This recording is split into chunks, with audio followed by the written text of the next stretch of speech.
Welcome back. In this video, we want to check out how we can get an IP address from a certain website, as well as some additional information about it.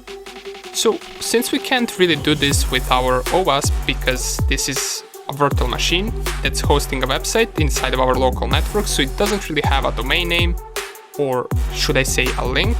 We already have its IP address right here, so we're just going to take a look at how we can get an IP address from some random website online. To do that, let's first open up our terminal, and there are a couple commands that you will use a lot. First command, which we already performed in a previous lecture, is called ping. Now, ping command allows us to determine whether a host is online or offline. For example, if I type ping and then the IP address of my OWASP virtual machine and press enter, it will continue pinging the virtual machine, which we can determine that this machine is up and running. Now to stop this, let's press Ctrl C, and besides using ping and then the IP address, we can also use ping with a website name. For example, we can type ping google.com and it will perform the same thing. And as we can see, we're also getting the response from google.com, and in the brackets we're also getting an IP address. So with this command we did manage to get an IP address of google.com. Now, one thing to take in is that this command, or the ping command, doesn't necessarily always tell us the truth. Some websites might block ping probes and we might not be able to ping them, however they could still be online. And we're going to take a look at that later on, but just keep it in mind for now that if the pinging doesn't work, it doesn't necessarily mean that the website is offline. Okay, now another command that you can use to determine the IP address of a website is called host. If you type host, and let's right now use, for example, Tesla, so host tesla.com, it will tell us tesla.com has an address of 199.66.11 and then 62.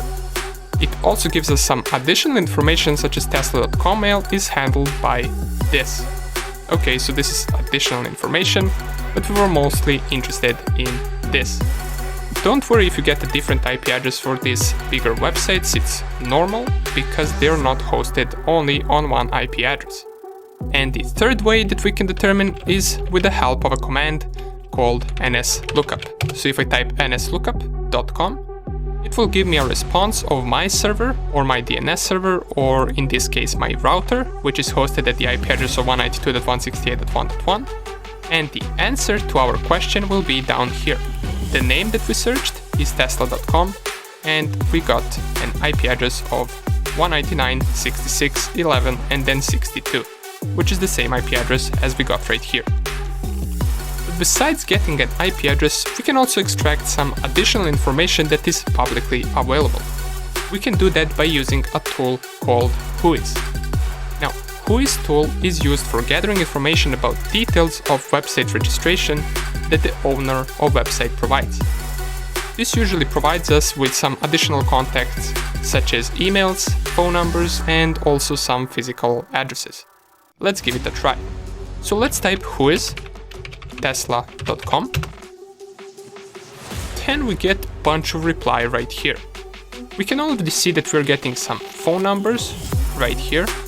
If we scroll a little bit up, we're getting name servers, we're getting some postal codes, street, city, basically the physical address, including some phone numbers as well. We get information about admin, so we can see the admin name, the organization, street, city, and phone number. Some other information as well, domain status.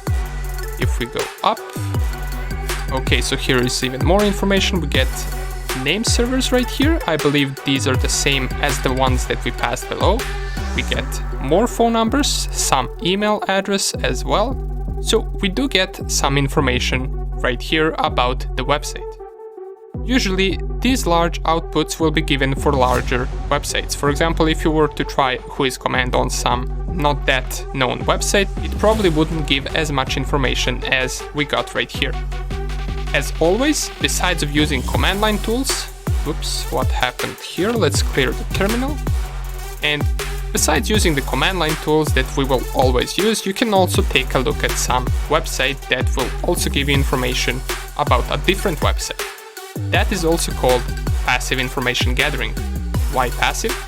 Once we pinged our website and we used host and Nslookup and whois from our command line, we performed active information gathering because we pretty much interacted with the website the whole time. But once you do the same thing through a different website, it's called passive information gathering, because our target website won't be able to see who searched that information for them, because we never interacted with that website. We went through a third-party website that did all of that for us. So for example, we can type website's IP and find some website that will determine the IP of our target. Let's visit this first one, which is at link site24x7.com. And it pretty much does what it says. It finds an IP address. So if we were to type, for example, www.google.com, find IP, it would give us the IP address of www.google.com. And we can also get some other information if we go to DNS analysis right here. So we do get something right here. Here are the name servers. We got 4 of them, as we should get. We also get reverse lookup. So we can also perform DNS analysis right here and gather information from this third-party website as well. Okay, awesome. But these are all basic things. So we're pretty much just getting the IP address of the website. For now on, we also performed some Google dorking in order to find some useful information that we might need. We did perform whois command that gave us some additional information such as phone numbers, email addresses, and physical location, but these are all basic stuff. We want to get to the technical side of our website. And in the next lecture, we are going to check out a tool called WhatWeb. That is the tool that you will also use a lot, and it's pretty useful in discovering technologies that are behind the website. Nonetheless, thank you for watching, and I will see you in the next lecture.